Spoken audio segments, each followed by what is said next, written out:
Notre secours est dans le nom du Seigneur qui a fait le ciel et la terre. Pendant que Tobie est en train de faire la fête avec sa nouvelle femme, son père et sa mère, eux, de leur côté, sont dans l'angoisse. Tobie, chapitres 10 à 12.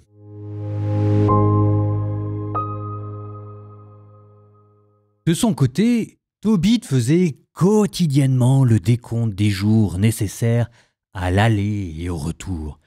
Quand les jours furent écoulés, son fils n'était pas encore là.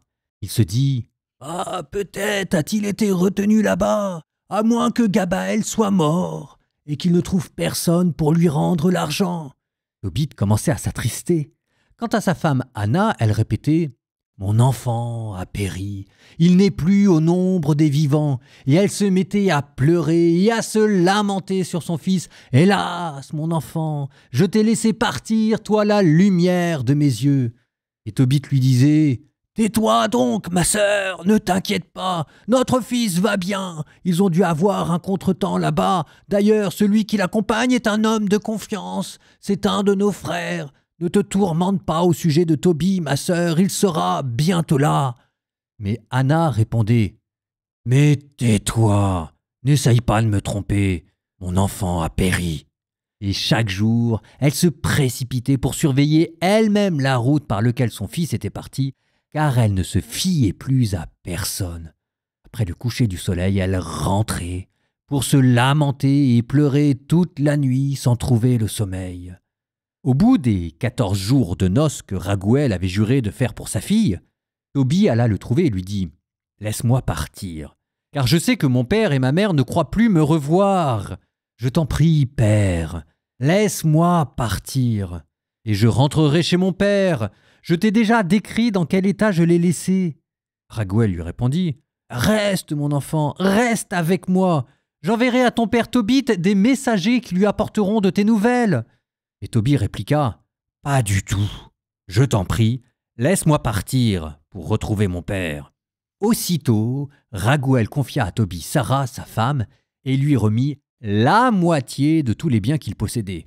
Serviteurs et servantes, bœufs et brebis, ânes et chameaux, vêtements, argent et mobilier. Il les laissa partir et fit ses adieux à Tobie en lui disant « Porte-toi bien, mon enfant, va et porte-toi bien, que le Seigneur du ciel vous guide, toi et ta femme Sarah, et qu'il m'accorde de voir vos enfants avant de mourir. » Et il dit à sa femme Sarah « Va chez ton beau-père et ta belle-mère. Désormais ils sont tes parents, tout comme ceux qui t'ont donné la vie. Va en paix, mon enfant, et puissiez-je n'entendre dire que du bien de toi tant que je vivrai. » Puis il les embrassa et les laissa partir. Quant à Enna, elle dit à Tobie « Mon fils et frère bien-aimé, que le Seigneur te ramène et qu'il me donne de vivre assez longtemps pour voir, avant de mourir, tes enfants et ceux de ma fille Sarah. Devant le Seigneur, je mets ma fille sous ta protection. Ne lui cause de peine aucun jour de ta vie.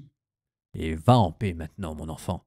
Désormais, je suis ta mère, comme Sarah est ta sœur, et puissions-nous tous connaître un bonheur égal chaque jour de notre vie. » Elle les embrassa tendrement tous les deux et les laissa partir. Tobie quitta Raguël en bonne santé et tout joyeux. Il bénit le Seigneur du ciel et de la terre, le roi de l'univers, pour l'heureuse issue de son voyage, puis il bénit Raguël et Enna en disant « Que le Seigneur me permette de vous honorer tous les jours de ma vie. » Comme il s'approchait de Carésim, qui se trouve en face de Ninive, Raphaël dit à Tobie « Tu sais dans quel état nous avons laissé mon père. Prenons de l'avance sur ta femme et allons préparer la maison avant que les autres n'arrivent. » Ils partirent donc tous deux ensemble. Raphaël dit « Prends avec toi le fiel du poisson. » Et le chien les suivait. Or, Anna était assise à l'entrée de la cour. Elle surveillait la route par laquelle son fils était parti. Elle le reconnut qui arrivait. Elle cria à Tobie « Voici ton fils qui revient, et aussi son compagnon de voyage. » Raphaël dit à Tobie avant que celui-ci ne s'approche de son père « J'ai la certitude que ses yeux vont s'ouvrir. Étale sur eux le fiel du poisson, Le remède provoquera la contraction des yeux et en détachera le voile blanchâtre.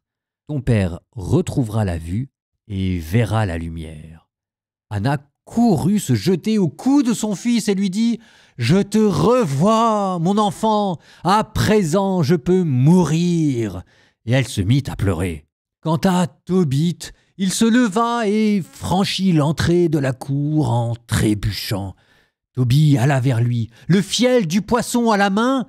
Il lui souffla dans les yeux, le saisit et lui dit « Confiance, père !» Puis il lui appliqua le remède et en rajouta. Ensuite, de ses 2 mains, il lui retira les pellicules en partant du coin des yeux. Tobit se jeta alors au cou de son fils et lui dit en pleurant « Je te revois, mon enfant, toi la lumière de mes yeux !» Et il ajouta « Béni soit Dieu, béni soit son grand nom, béni soient tous ses saints anges, que son grand nom soit sur nous, béni soient tous les anges pour tous les siècles, car Dieu m'avait frappé. Mais voici que je revois mon fils Tobit. » Tobit entra dans la maison, tout joyeux, et bénissant Dieu à pleine voix. Il raconta à son père qu'il avait fait bon voyage, qu'il rapportait l'argent, et comment il avait épousé Sarah, la fille de Raguël. « La voici qui arrive, ajouta-t-il. Elle est aux portes de Ninive. » Tobit partit à la rencontre de sa belle-fille, aux portes de Ninive. Il était tout joyeux et bénissait Dieu. En le voyant marcher d'un pas ferme et traverser la ville sans que personne le conduise par la main, les habitants furent émerveillés. Et Tobit proclamait que Dieu l'avait pris en pitié et lui avait rouvert les yeux. Quand il arriva près de Sarah, la femme de son fils Tobie, il la bénit en disant « Sois la bienvenue, ma fille. Béni soit ton Dieu de t'avoir menée vers nous. Béni soit ton père. Béni soit mon fils Tobie et béni sois-tu, ma fille. Sois la bienvenue dans ta maison. Sois comblée de tes bénédictions et de joie. Entre, ma fille. » Et ce jour-là fut un jour de joie pour tous les Juifs qui habitaient Ninive. Alors arrivèrent tout joyeux chez Tobit ses neveux Aïkar et Nabad.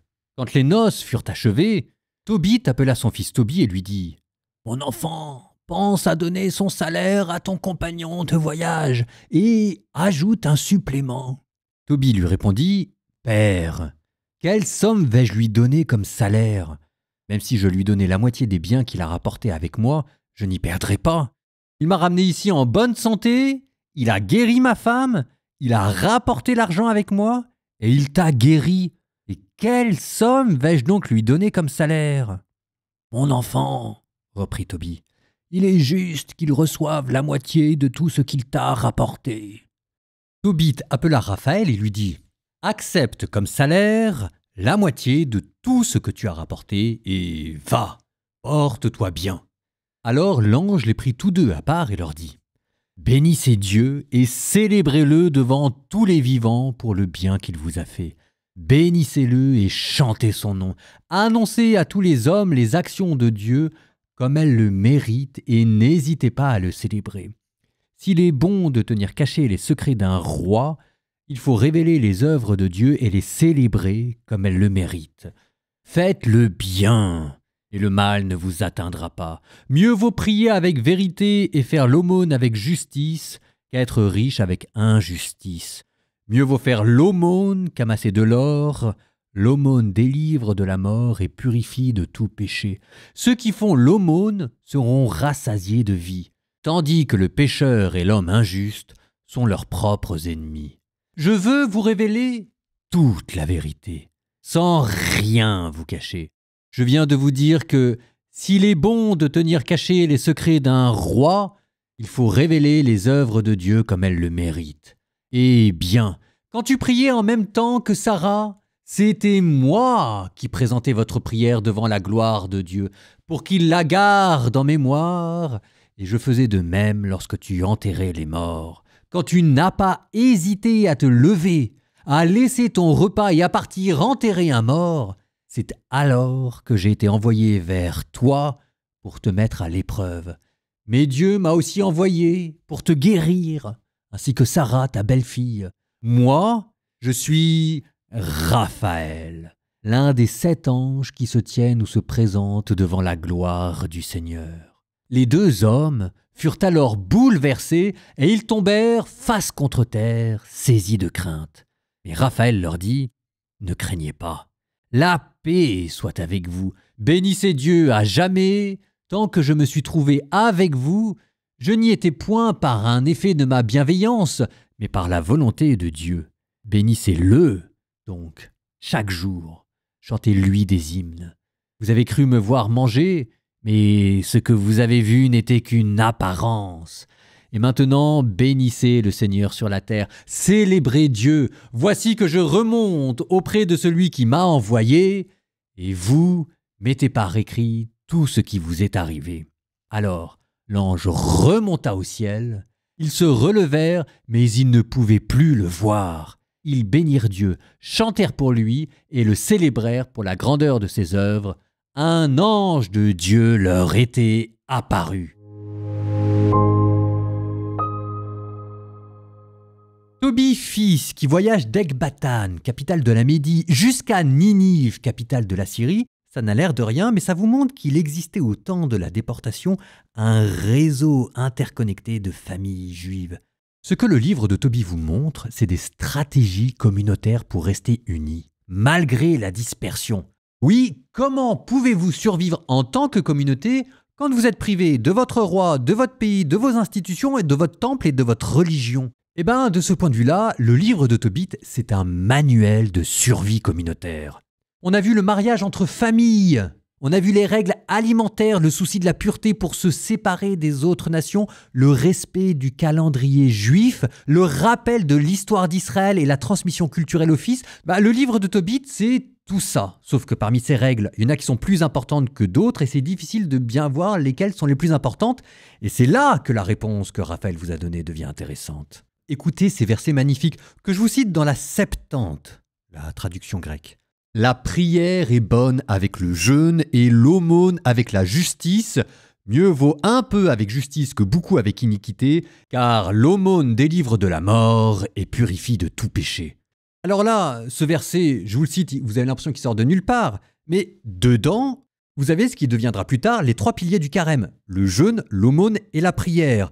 Et que Raphaël dit pourquoi est-ce qu'il a répondu aux prières de Tobit père, c'était à cause de ses œuvres d'aumône. Ce qu'on avait vu dans le tout premier chapitre, comment est-ce que Tobit enterrait les morts. Comment est-ce que Tobit, le jour de la Pentecôte, accueillait des pauvres à table? Comment est-ce que Tobit donnait des aumônes pour les Juifs dispersés? Ce que plus tard la théologie appellera les œuvres de miséricorde. Eh bien c'est ça, la véritable religion, le véritable culte, le véritable sacrifice qui fait que vos prières vont continuer d'être agréées par Dieu, même en l'absence des sacrifices du temple. Ça, c'est un thème qui est tellement important qu'il traversera toute la Bible jusqu'à ce que Jésus le reprenne dans une parabole. J'avais faim, vous m'avez donné à manger, j'avais soif, vous m'avez donné à boire, j'étais un étranger, vous m'avez visité, j'étais malade, vous êtes venu me voir, j'étais nu, vous m'avez vêtu. Et oui, Tobie préfigure l'Évangile. Proverbe, chapitre 10, versets 6 à 10. Bénédiction sur la tête du juste. La bouche du méchant dissimule sa violence. On se souvient du juste pour le bénir, mais le renom des méchants se flétrit. Un cœur sage accepte des règles, un sot bavard court à sa perte. Qui marche droit, marche en sécurité, qui louvoie sur son chemin sera démasqué. Qui fait des clins d'œil provoque des troubles, qui reproche avec franchise fait œuvre de paix.